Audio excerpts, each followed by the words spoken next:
Hello, everyone. Welcome.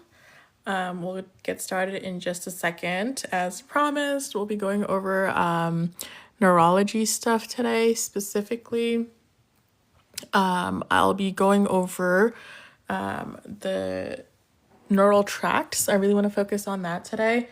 And then we'll incorporate some cranial nerves. We'll talk about the brain stem and hopefully the blood supply of the brain stem. And then we can even apply some strokes. I love teaching this topic. I think it's really cool. Once I finally understood it, I learned it from a few people. And I kind of just over the years was able to make it into a study guide that really helps to incorporate a lot of neuro concepts. So I'm going to get started. And if you guys have any questions, I'll try to check the chat periodically. And we will kind of do stop and go and talk about anything that comes up. Anyway, so let's get into it. I want to start with talking about the neural tracts. So when we talk about neural tracts, they can be either motor tracts or they're sensory tracts. And motor tract is your descending, and your sensory tracts are ascending. Okay, which means the motor tracts, it goes from the brain down to the periphery. And the sensory tracts, they start from the periphery and they go to the brain. And hopefully it makes sense, right? Sensory, like all the things that you have sensations for, you touch something hot, you touch something cold, you feel some pain, that's going to travel from your hands up to your brain. So that would be a sensory tract.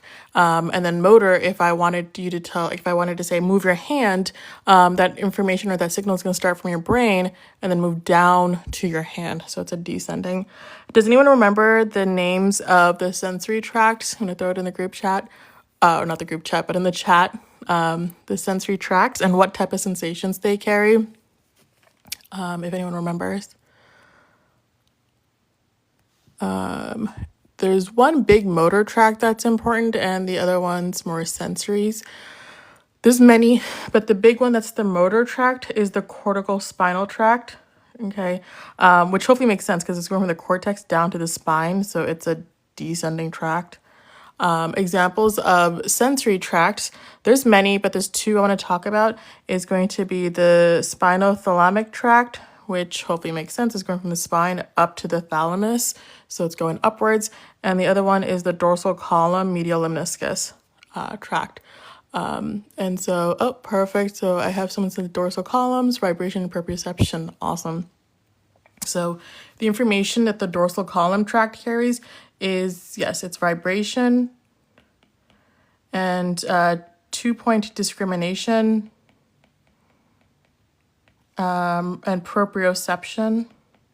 Does anyone know what proprioception means? If anyone can describe that. But those are all sensations carried by the dorsal column medial lemniscus. And then the spinothalamic tract, this carries sensations that are pain and temperature.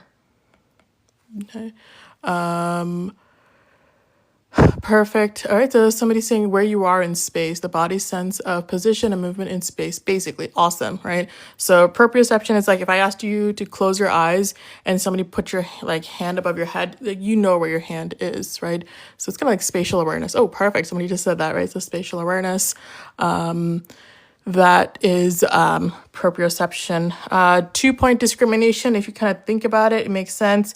If your eyes are closed, you put 2 pens to the skin, right? Like 2 points, and you just bring it closer and closer and closer. And after a certain point, you can't tell if it's 2 or 1 point that's touching your skin. And so the dorsal column is able to distinguish that. So those are the sensory tracts. We have the spinothalamic and we have the dorsal column, and the motor is cortical spinal tract, which is going to be carrying voluntary movement. Okay, so there's a lot of things in play with cortical spinal tract, but it's gonna be basically telling your body to move. You have the you make the intention and voluntary movement. Okay. So let's talk about the cortical spinal tract and draw it out. So let's imagine this is the brain, and please excuse my drawing skills. They're not the greatest, right? So let's say this is the brain hemispheres. Below that is the brain stem, okay? And then from there you have the spinal cord going down.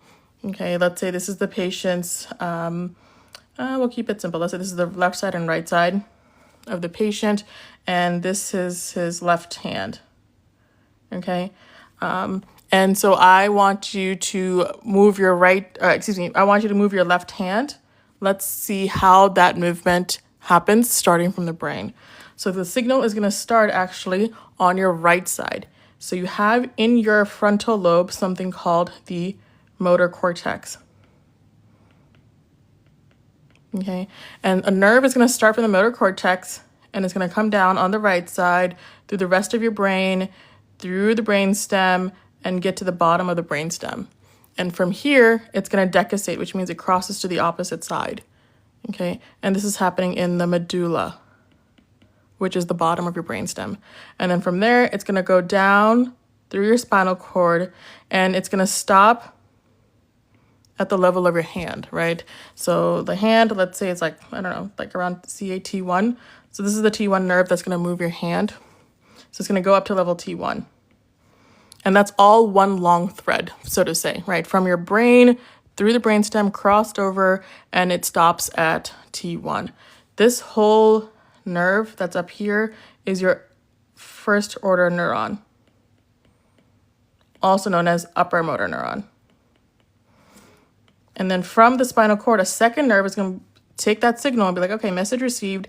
It's going to leave the spinal cord and go to your hand and make it contract. Okay. The second nerve down here is the second order neuron. Okay. Or the lower motor neuron. So I think of like a relay race, right? The first nerve passes the signal along to the second nerve at that level of the spinal cord through the motor horns. Okay, and that's kind of the layout, right, of how we tell our muscles to move. I mean, there's other pieces here too. I'm not going into details. There's the basal ganglia that play a role as well. The subthalamic nucleus. I'm keeping it very simple. Just imagine this is how your cortical spinal tract moves. Okay, now this is where it's going to be really cool, hopefully, talking about the lesions. Okay, so if I have a lesion on any path of this blue line, I will be unable to move my hand, right, or contract it. So let's think of a couple of examples. If I have a lesion, let's say in the pons, okay, right there. You see the lesion is on the right side, okay, of the body. And what hand will not be able to move? It'll be that left hand. Okay, so it's contralateral movement. So the lesion's on this side, but the hand that doesn't move is on the left side. So it's contralateral. And it's also a lesion of the upper motor neuron. So if you think about it, the signal is trying to get down to your hand, but it can't get past this lesion. Okay, and so your left hand can't contract. Okay, if I changed it up and put the lesion somewhere else, okay, let's say I put the lesion, I don't know, down here. Now the lesion is on the left side because it's after the decussation, and the left side is the side of the lesion, and it's still this left hand that can't move. In this version, the signal came all the way down to here, but it can't get further. Okay, so the lesion's on the left side, and the muscle is the same side that doesn't move, so it's ipsilateral. So does it make sense, guys, that any lesion I have above the medulla, like an imaginary line, any lesion above that is going to be a contralateral loss, and any lesion below that is going to be the same side, ipsy. Okay. Adding more details to it, if I have any lesion, let's say in the first order neuron, like up here, or here, or here, this is all that first nerve that's lesioned, okay?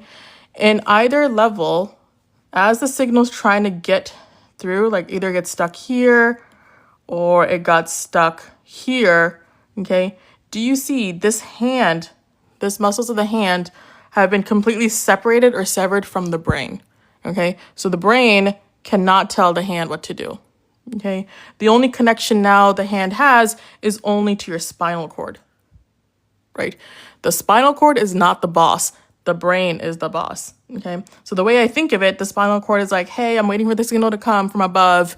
It's not coming. So when it doesn't come, the spinal cord is going to send just inappropriate signals to that hand. It's not controlled. It's not smooth. And these inappropriate signals are going to make the hand do abnormal things, right? So you'll have increased muscle contractions, which would be like a spastic paralysis, right? It's spazzing out. It would have increased deep tendon reflexes, right? It makes it harder. It will have a positive Babinski sign, all inappropriate signals. The way I think of it, the spinal cord is like, hey, I'm not getting signals from the boss. I'm going to go to town, right? And just start sending crazy high signals. And so this is an example of upper motor neuron lesions, okay? So all of this you would see in upper motor. It's when the spinal cord is the one that's the new boss now and sending inappropriate signals, okay? Versus, let's see, if we had a different lesion, let's say I put the lesion anywhere in the lower motor neuron, right? So either here or here, okay?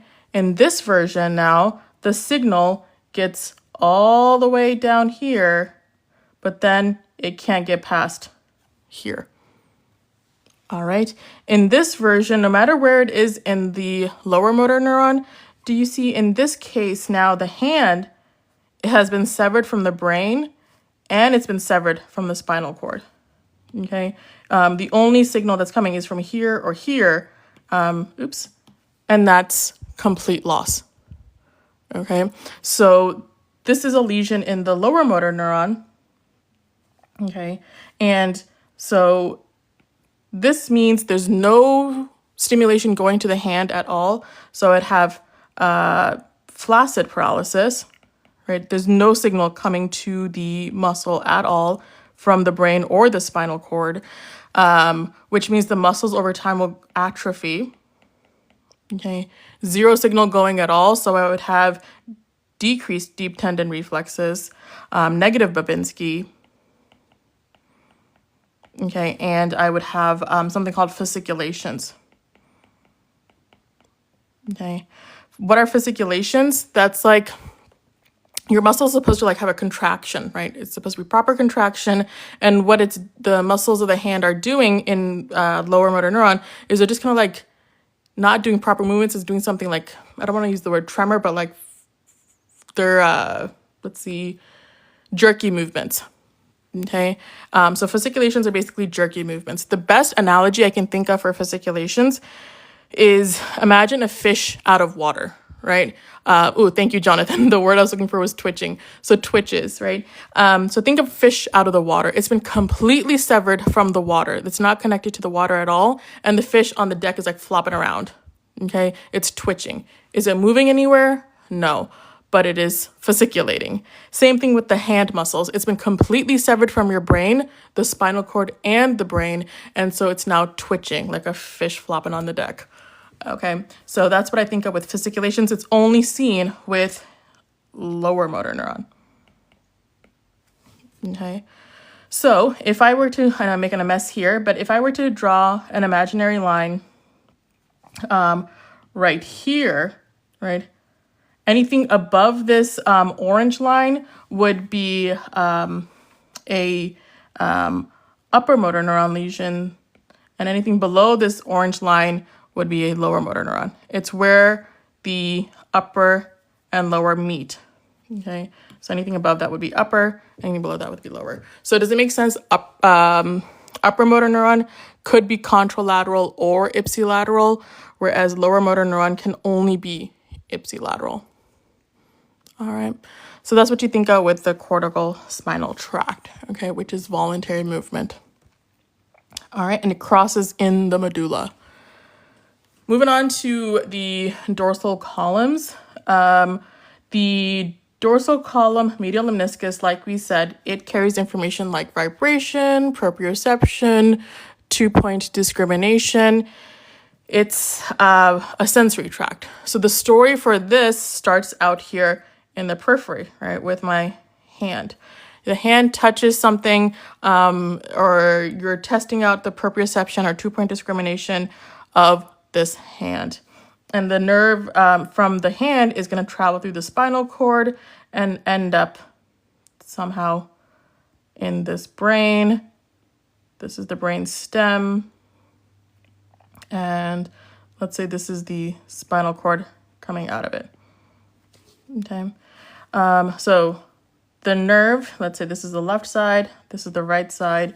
This dorsal column nerve is carrying, let's say, vibrations to its corresponding spinal cord level, and then it's gonna synapse here.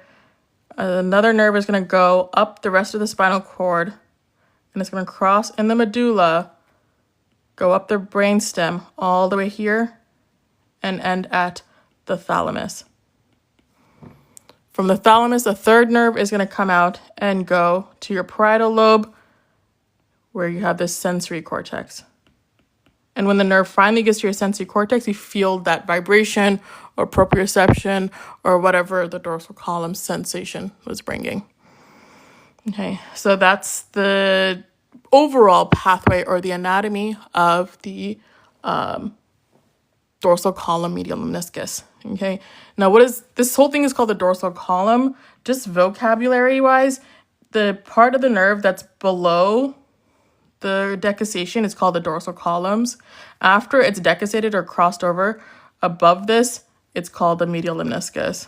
They just rebranded it. It's the same fibers, it's the same nerves, just the vocab is different, or the labeling of it, or the names. But I want to zoom into when it gets into the spinal cord. All right, so let me zoom into this and talk about the cross section of the spinal cord. All right, so again, please don't hit my drawing skills. They're not gonna be perfect. So this is the central canal, okay?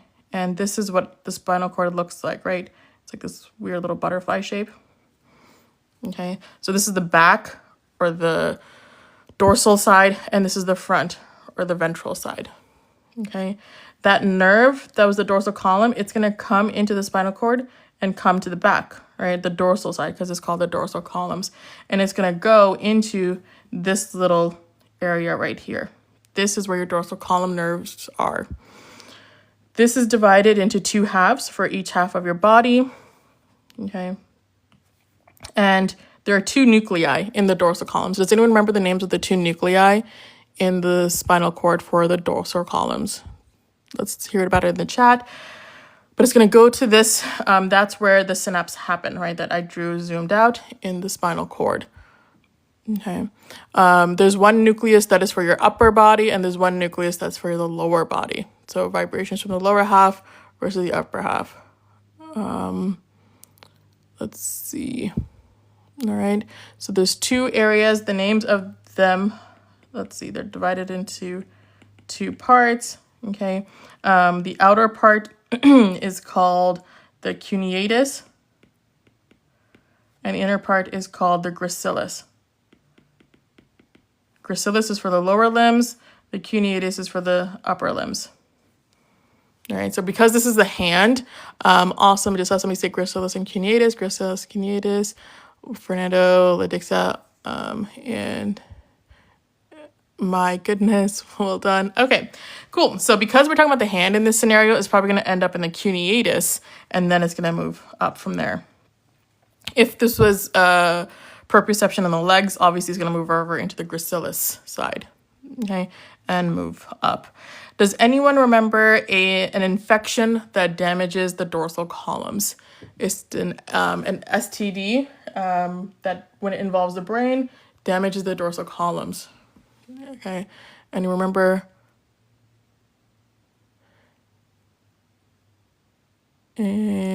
yeah, awesome. I see Tabes dorsalis, and Jocelyn says syphilis. Syphilis, good. So neurosyphilis, which is tertiary syphilis, is a classic pathology connected with dorsal column lesions. Okay. Anyone know a couple of vitamin deficiencies that could damage the dorsal columns or involves the dorsal columns? There's two that I'm thinking of right now. Vitamin deficiencies. Okay, so somebody's saying B12, somebody's saying B12. Let's see. Okay, the two big ones, I think I've seen them. It's B12 deficiency is the huge one, and vitamin E deficiency because of its loss of antioxidant properties. Good job, right? So B12 attacks a lot of nerves, right, on tracts, but the dorsal columns being one of them. So B12 and vitamin E, okay, is what I think of with vitamin deficiencies. Okay. Good. So that's the lesion of the dorsal, or the layout of the dorsal column. So if I have lesions anywhere in the spinal cord, like here or here or here, do you see the lesion or the cut is on the left side, and the hand that won't be feeling vibration is the same side. So it's ipsilateral.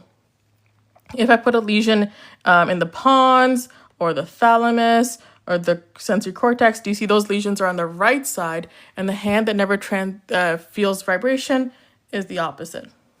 Okay, so if I drew an imaginary line through here, again, anything above the medulla, the loss will be contralateral. Anything below it would be ipsilateral. Okay, so with this one and this one, do you see this is the motor tract?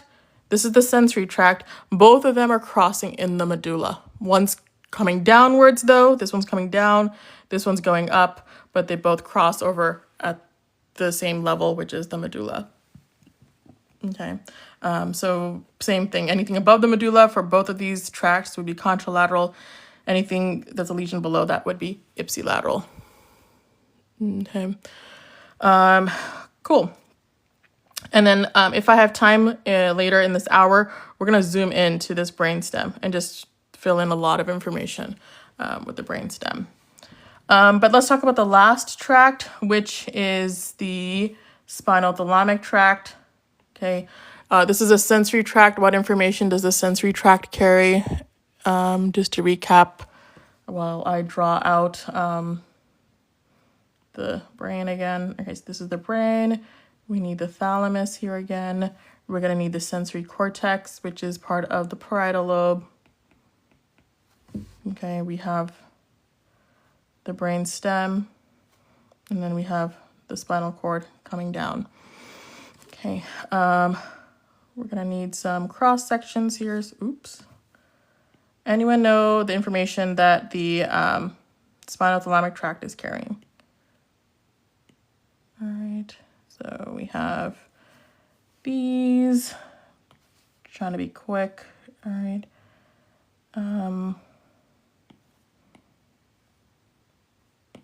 Let's see, we're going to do one more. Okay. So, yep, I see pain and temperature. Awesome, right? So the pain and temperature is carried through the spinal thalamic tract. All right. I'm not specifying it, but guys, this is the lateral spinal thalamic tract, just to be clear. So the lateral spinal thalamic tract is carrying pain and temperature. So if your hand is touching something that's warm or hot, your spinal thalamic tract is going to carry that signal. So let's label it again. This is your left side. This is the right side of the body. And let's say your left hand, again, touched something really, really hot. All right, and it hurts. So it's pain and temperature in this scenario. So I'm going to put just random vertebral levels to this. It's not necessarily accurate, but let's say this is T5. This is vertebral number T4, and this is T3. just to reiterate, guys, not to say T5 is in the hand, just giving an example that let's say this nerve is sensing that this hand is touching something hot. So the spinothalamic tract is going to come here, okay, and it's the T5 nerve, but it is not going to interact with anything at the T5 level. It's actually going to bypass T5, bypass T4, and actually enter into T3. So this nerve actually entered to above, okay? And then it's going to take a winding course. It's going to cross over right away, and it's going to take this little pathway, this windy, narrow pathway, and end up on the opposite side. Okay, so this nerve is actually T5's nerve, but it's interacting at T3. Okay, and then from T3, the nerve is going to go up through T2, T1, all the cervical vertebrae, and it's going to go through the brainstem and the medulla, the pons, the midbrain, and end at the thalamus. So do you see the rest of the way it goes up on the opposite side? From the thalamus on the right side, it's going to go to the sensory cortex, and then that's the sensory cortex finally perceives your pain or temperature. Okay, so the spinothalamic tract actually decussates pretty quickly compared to the other two we just talked about. So to recap, the spinothalamic tract crosses over in the spinal cord to above where it came in.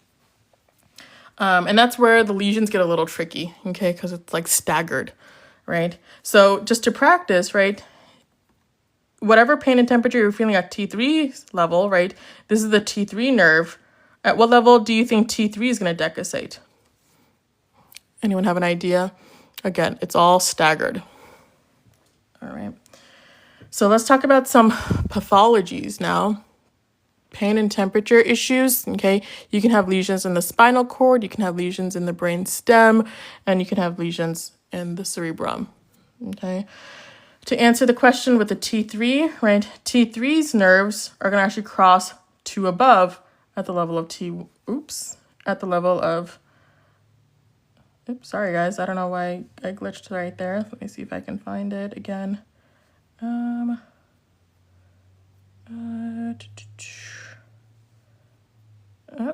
glitched. I'll be right back, guys.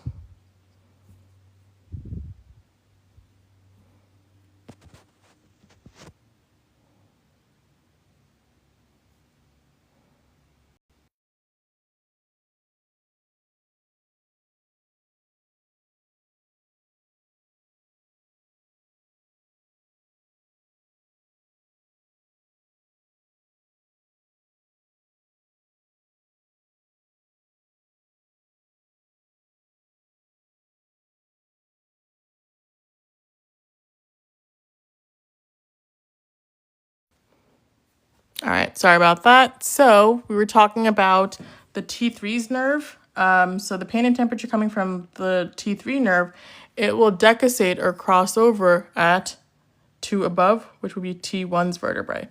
Okay, so it's all staggered. T1's is going to decussate, to above that and so forth. Okay, good. So when we talk about lesions now, if I had a lesion of, I don't know, let's say somebody got stabbed in their right T3. Okay, so this whole side of their spinal cord is knocked out. They talk about this example a lot. Now, the information this is the pain and temperature information coming in here. They're like, okay, we're on our way, trying to get to the brain, and it's stuck. It can't go there or any further. So this signal is never felt by the brain. So pain and temperature is not sensed. So the lesion, as you can see, is on the right side, but the hand that can't feel pain and temperature is on the left side to below the level of the injury. Okay, so I'm going to lose pain and temperature contralaterally to below. All right, so that would be the loss. If I had a lesion, let's say in the pons right here, this is a lesion of the right pons. Okay, so now all these signals, the pain and temperature signals, are coming up, right, from here, from T3, and so forth, but they can't get past the pons. So I'm losing pain and temperature on the left half of my body. None of these fibers coming from the left side can get past the pons, sort of contralateral. Okay, so Jocelyn's talking about Brown's acquired lesion. Beautiful. Okay, so this is an example of what Brown's acquired would look like. So I always tell students, right, to practice Brown's acquired, because Brown's acquired is a combination of this lesion, spinothalamic tract, the dorsal column, and the corticospinal all put together. Okay, and so if you just kind of glue the information from this page and this page and this page together, that would be Brown's acquired syndrome. Okay, but good. So this is the layout or the anatomy of the tracts, the sensory tracts and the motor tracts. Okay, I know I'm kind of blazing through this when I'm teaching this with students. I definitely slow down and talk about more in depth, but hopefully this is making sense. Okay. What I want to do next, right, and this is hopefully kind of a cool part, is talk about the brain stem. Okay, so I want to zoom in and draw the brain stem. So the brain stem is the midbrain, okay, at the top, and then you have the pons, which is kind of like that bulge that's sticking out. Oops. Try this again. So this is I can't draw. This is the pons, and then it goes into the medulla. Okay, so this is the medulla, this is the pons, and this is the midbrain. We're going to talk about hopefully all the brainstem pathologies by building the brainstem first. And there's 5 steps of building the brainstem. Okay, we just already did the first step, which was label the brainstem pieces, right? Which is the midbrain, the pons, and the medulla from the top down. If you're staring at the patient like face to face, right? This is what you would see. Peeking from behind the brainstem is, didn't put that out of frame, is the cerebellum. Okay, so these are the cerebellar hemispheres peeking out from the back. Okay, so step number 1, which was label the brain stem. Okay, step number 2, to build the brain stem, we're going to talk about the cranial nerves. Okay, anyone remember how many pairs of cranial nerves the human body has? We don't have to name them yet, but it's a good idea to name them too. But how many pairs of cranial nerves are there? Okay. All right, awesome. Sam, Fernando, Maris. Okay, yes, all right, so there's 12. There's 12 pairs. Now, second question, of those 12, how many originate in the brainstem? Their anatomy starts in the brainstem. All right. So of those 12, take out cranial nerve 1 and 2. Perfect. Somebody's saying 10, 10, 10. Okay, so 1 and 2 is up here somewhere in the cerebrum. So we start with 3. So 3, 4, 5, 6, 7, 8, 9, 10, 11, 12, they're all going to be originating in the brain stem. Of those, we go in numerical order. So 3, 4 is in the midbrain. 5, let me try drawing that again. 5, 6, 7, and 8 are in the pons. Okay, so there's 2 6s in the middle. The 5s are on the edges. 7 is on the edges. Okay, and then 9, 10, 11, 12. 9, 10, 11, and 12. Right, and obviously those 2 12s in the middle is in the medulla. Okay, so somebody said rule of 4s. Okay, cool. So you see that there's some cranial nerves that are on the edges or laterally, and there's some cranial nerves that are in the midline. And this is when students, I just have them repeat it over and over until they get it down if they don't know this from before. Factors of 12 are in the midline, right? So 3, 4, 6, and 12 are midline cranial nerves, and then that means the rest of them are laterally. Now, it depends on the sources you read, because there's something weird about 5. Some people put 8 and 9 kind of overlapped with the regions, but I'm going to teach it the way I've learned it, and it kind of makes sense for the most part. If you've heard some conflicting information, let me know, but this does work. Okay, so there are 3 4s in the midbrain, 5, 6, 7, 8 in the pons, 9, 10, 11, 12 in the medulla. And that was step number 2 of 5 of building the brainstem. What's step number 3? Is we're going to put 2 things in the midline and we're going to put 2 things on the edges, okay, or laterally. So one thing that runs right down the middle is that cortical spinal tract we just drew. All right, it's coming right down the middle, decussates here in the medulla and goes down. So this is the cortical spinal tract, all right, which was motor. Okay, this is one thing that's right in the midline. The other thing that's in the midline is, I'm running out of colors, is a tract that's coming upwards that decussates in the medulla and goes up, goes up here. This is the dorsal column medial lemniscus. Well, the medial lemniscus because it's in the brainstem.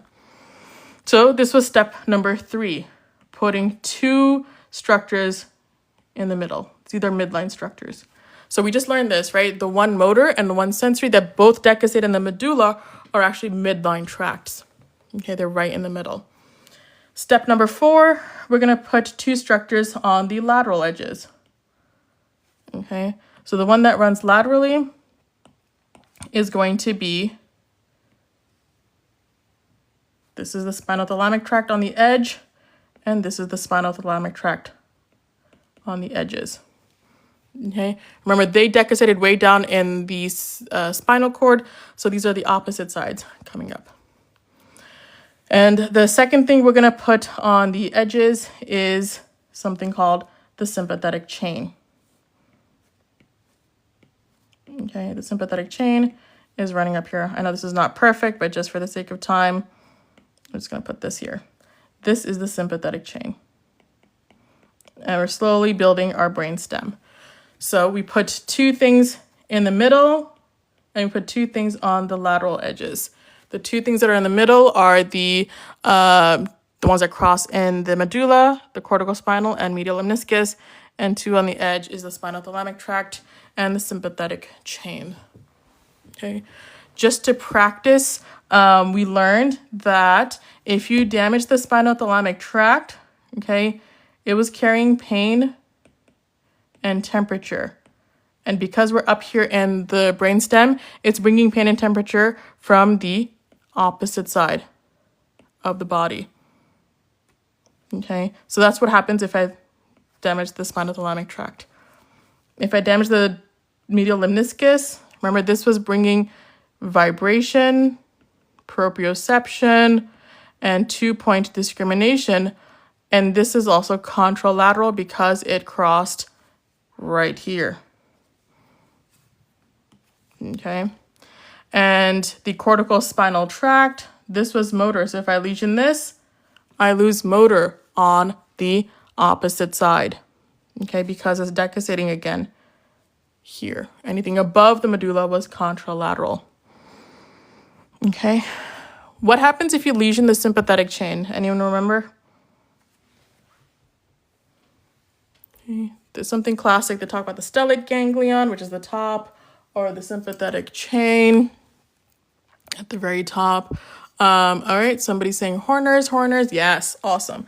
So if I lesion the sympathetic chain, I would get Horner syndrome, which is basically messing with the eye, which is a triad of what, guys? And would it be the same side or the opposite eye that you would get Horner's? All right, so somebody's saying meiosis, anhidrosis, ptosis. Okay, good.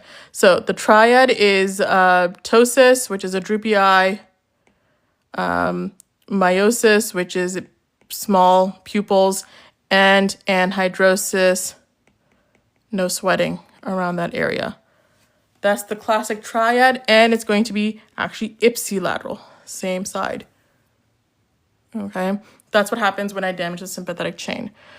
So we put 2 things on the edges, and we put 2 things in the midline, and we put 2 things on the lateral ends.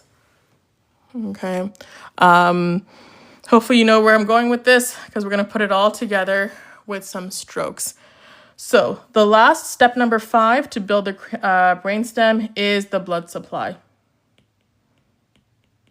Okay. The blood supply is basically kind of leading up to the circle of Willis. So let's see if I can draw this out in the colors that we need.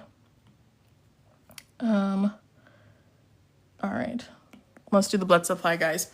So from the bottom, you have two, oops, that's not right. Yeah. So you have two arteries coming up like this. These are the vertebral arteries, right? The left and right vertebrals.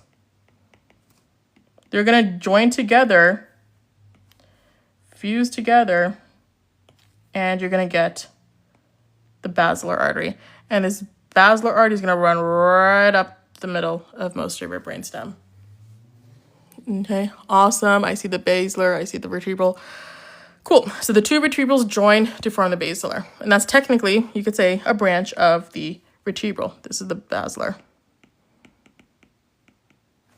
Okay, but for the vertebral joins together, it's going to give off two branches. One is going to go to the sides like this, and one's going to go back down like this. So basically there are 3 branches of the vertebral. The one that goes down, the one that goes to the sides, and the one that goes up. Okay, the one that goes down is your anterior spinal artery. The one that goes to the sides is your posterior inferior cerebellar artery, or pica, and the one that goes up is the basilar. So 3 branches, goes down to the sides and up. The one that goes down, anterior spinal. The one that goes to the sides is pica, posterior inferior cerebellar, and the one that goes up is the way the vertebral joins and is the basilar. Okay. Perfect. So careful. Somebody said PCA. It's not the PCA, it's the PICA. Very careful, because the PCA is a different artery. And just to know, this C in the pica stands for cerebellar, because we're at the level of the cerebellum. Okay. Now the basilar gives off, well, a few, but we're going to talk about 4 of the branches. Okay. 4 branches of the basilar, which is one going off like this. There's a few down right here in the middle. One that goes off like this. And the 4th one is the way it ends, by splitting. So the 4 branches of the basilar, this is the anterior inferior cerebellar artery, or the ICA. These are your middle pontine branches. Right in the middle of the pons appropriately. Then you have the superior cerebellar artery. And the last one is how it bifurcates or divides, as this is the PCA.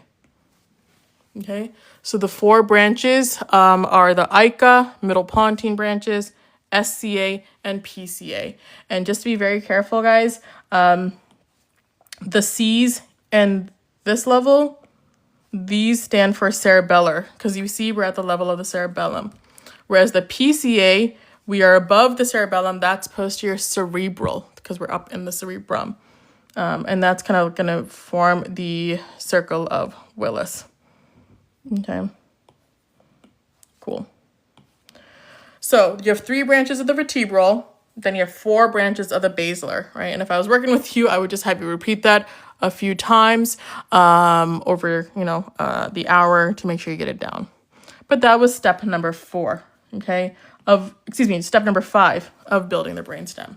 So step number 1 was labeling it. Step number 2 was putting the cranial nerves down. Step number 3 was putting 2 things in the middle.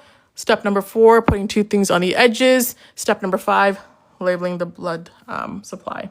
Okay. Now, if this makes sense, I usually recommend students draw this out a few times. Okay.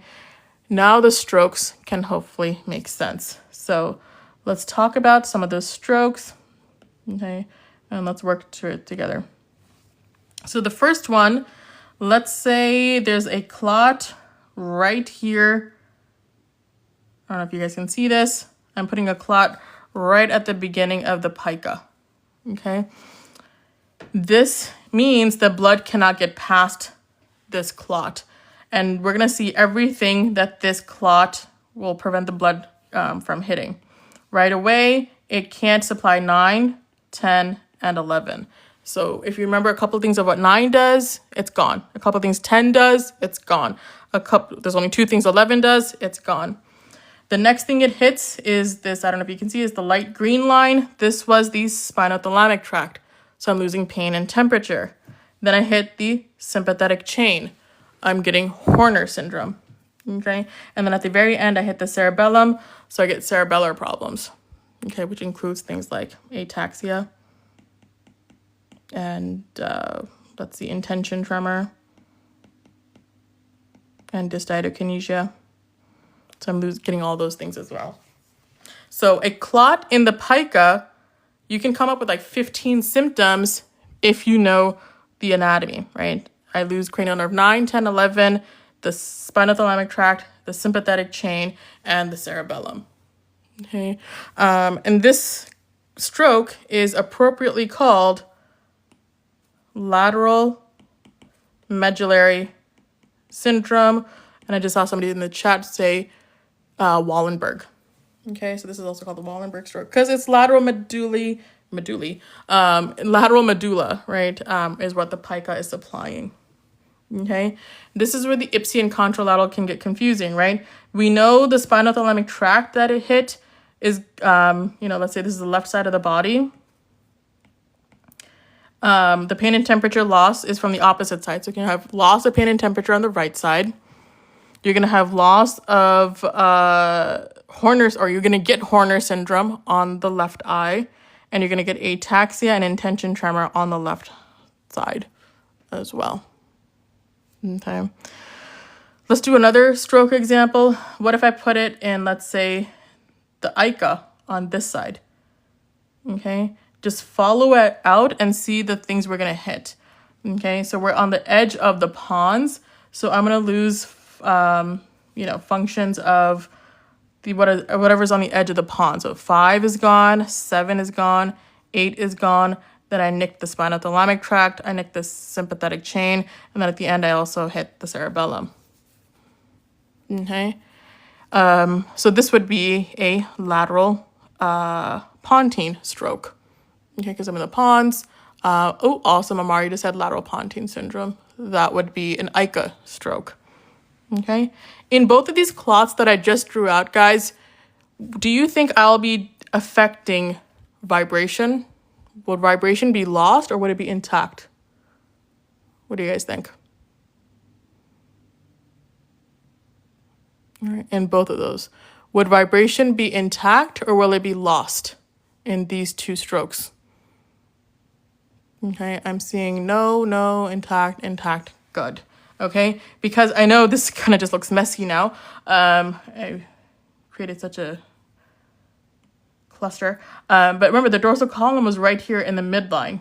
Okay, the midline is actually intact because these are lateral strokes. Okay, good. So people are saying vibration would be intact.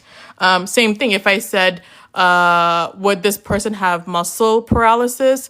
Yes or no? Or let me try this again. Will muscle function be intact or will it be lost? Okay, good. So no loss, it will be intact. Same thing, because that's in the midline. Okay, so if they say pain and temperature, or if they say vibration is intact, I know the stroke is nothing in the midline. It's got to be on the edges. Okay, versus if I put a stroke or a clot, I don't know, let's put it right here in the middle of the pons. Okay, I'm trying to make it exaggerated to show you guys, but I put the clot right here. If the clot's there, will I lose vibration? Yes, because it's right there in the midline. And will I have paralysis? Yes, because it's right there in the midline.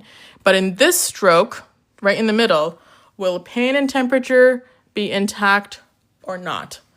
Okay, so a stroke right in the middle of the pons. Does it make sense, guys, that pain and temperature, that's out here? That will be okay. Okay. Same thing with Horner syndrome, right? Will they have Horner's, ptosis, meiosis? No, because it's in the stroke is in the middle. Those structures were on the edges. So when they tell me like, okay, pain and temperature loss, et cetera, I'm like, I'm not picking anything that says midline. okay, or vice versa. So knowing the sides, if it's midline or lateral, and then knowing what level it's on, like, you know, pons or medulla, based on the cranial nerves, can narrow down the location. All right. So that's usually how I teach brain stem strokes. If I had more time, I usually talk about the cranial nerves first, talk about their names, drill out their names, pimp that out, talk about their functions, and just repeat the crap out of it over and over and over again until the cranial nerves make sense, because then you can even add those specific symptoms in these strokes. Okay.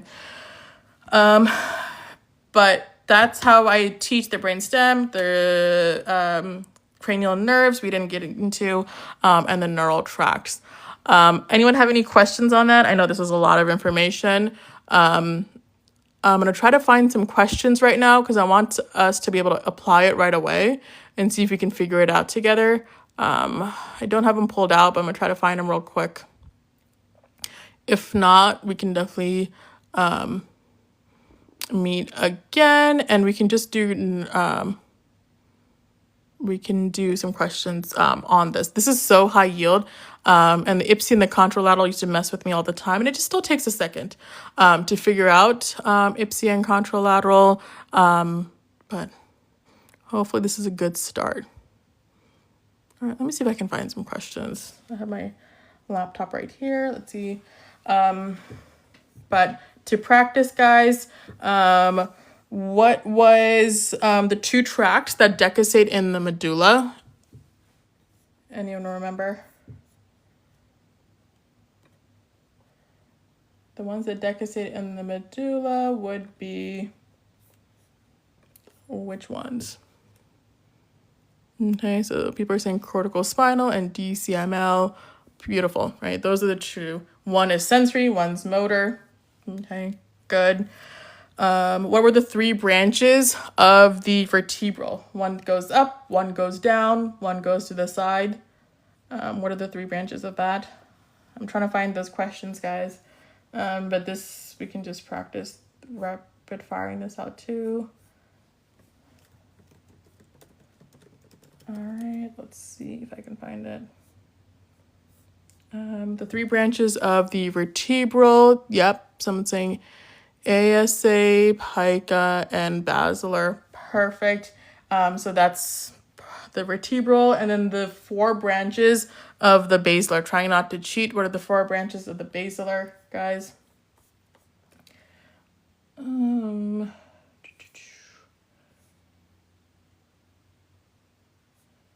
Let's see. Ooh, I think I found questions, guys. Let's see if I can pull this up. With the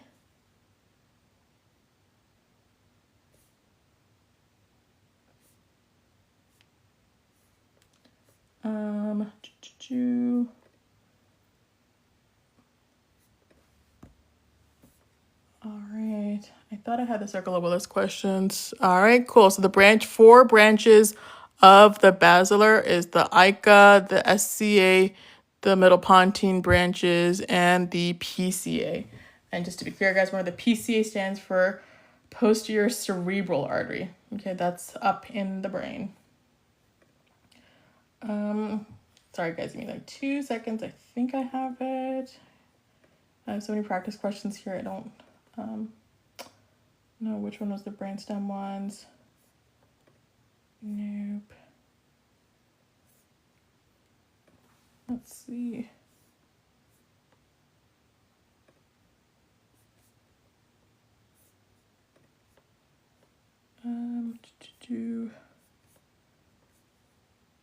Anyone have any questions? We can answer that. Oh, sorry guys. I don't know if I can find these questions fast enough. I thought I had them. Let's see. Nope.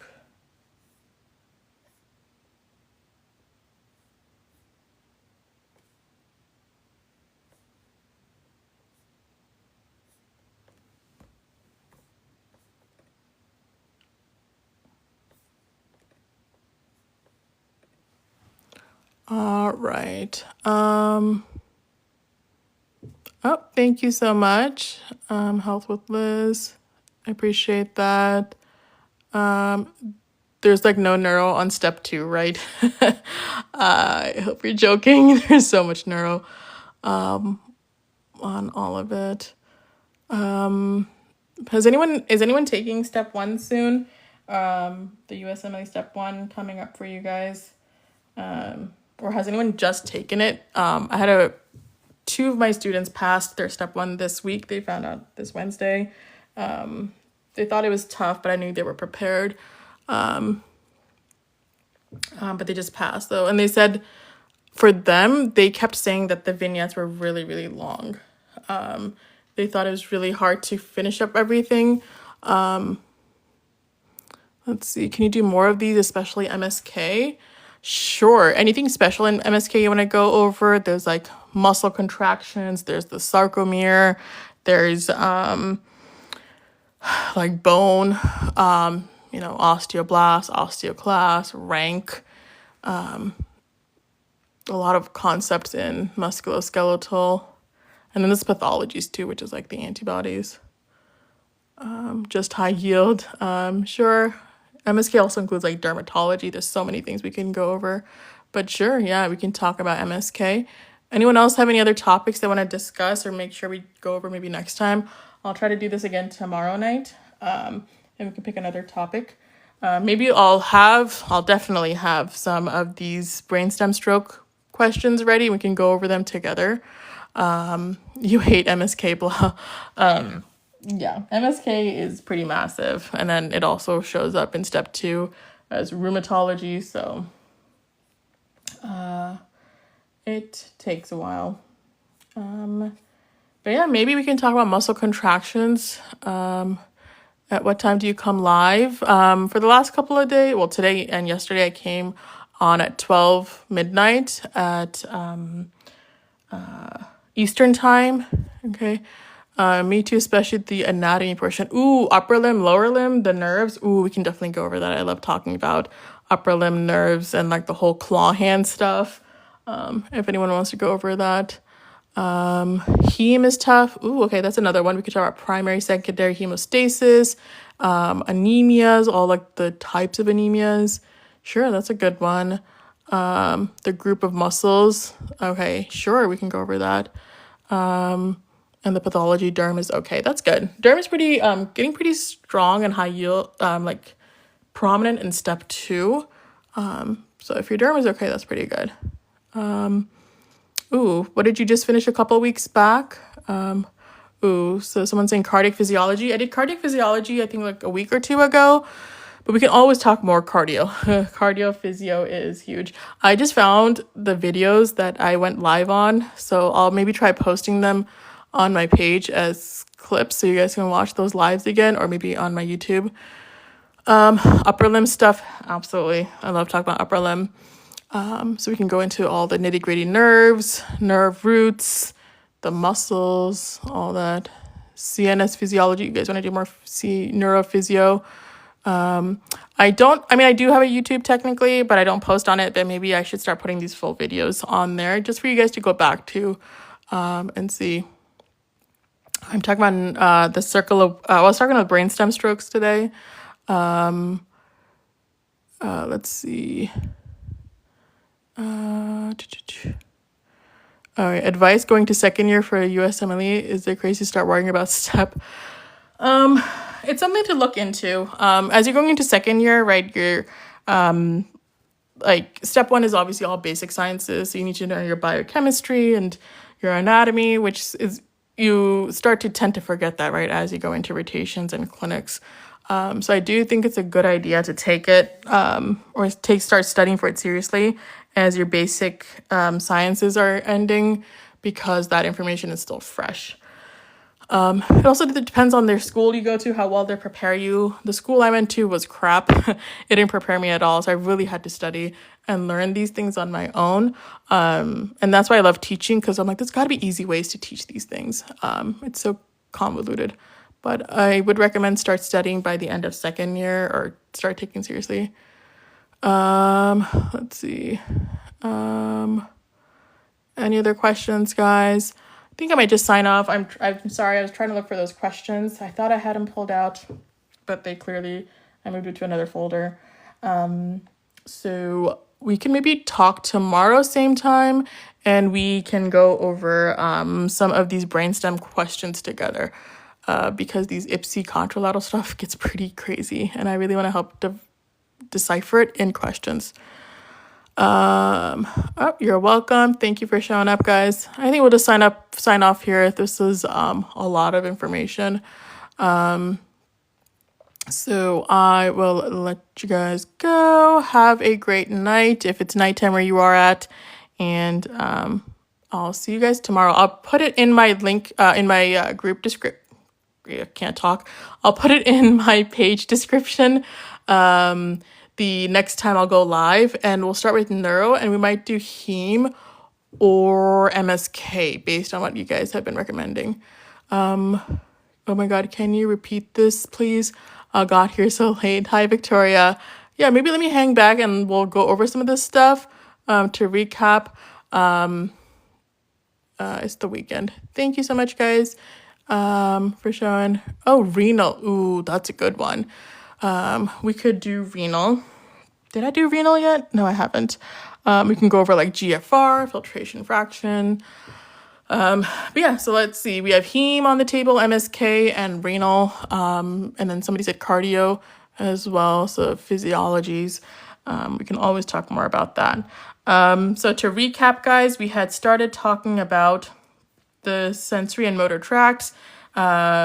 Sensory is always ascending, motor is always descending. The example for motor tract is the cortical spinal tract. The two tracts that are sensory are spinothalamic. And oops. All right.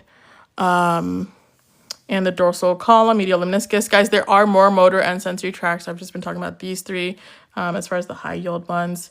Remember, the cortical spinal tract crosses in the medulla. The dorsal column, medial lemniscus also crosses in the medulla. The spinothalamic tract crosses in the spinal cord. I didn't talk about this, but this little narrow lesion place that the spinothalamic tract crosses at, this little area. Oof, it's even hard to draw this out now. This little area here is called the anterior white commissure. Okay, that's where the spinothalamic tract crosses. So this crosses in the spinal cord. And then we had the 5 steps of the brain stem, right? We label the brain stem, then we put the cranial nerves down, then we put 2 things on the edges, 2 things in the midline, and then we draw the blood supply. Okay. All right, I have to go because I think I'm getting delirious. I've been up since early, just been sitting at this desk working. So I will sign off, guys. Thank you so much for coming. We can maybe do a recap of this tomorrow, and then we'll do some questions. I will try to go live again tomorrow at midnight Eastern time. I'll put that in my page description, like under the profile area, so you guys can sign up for the lives.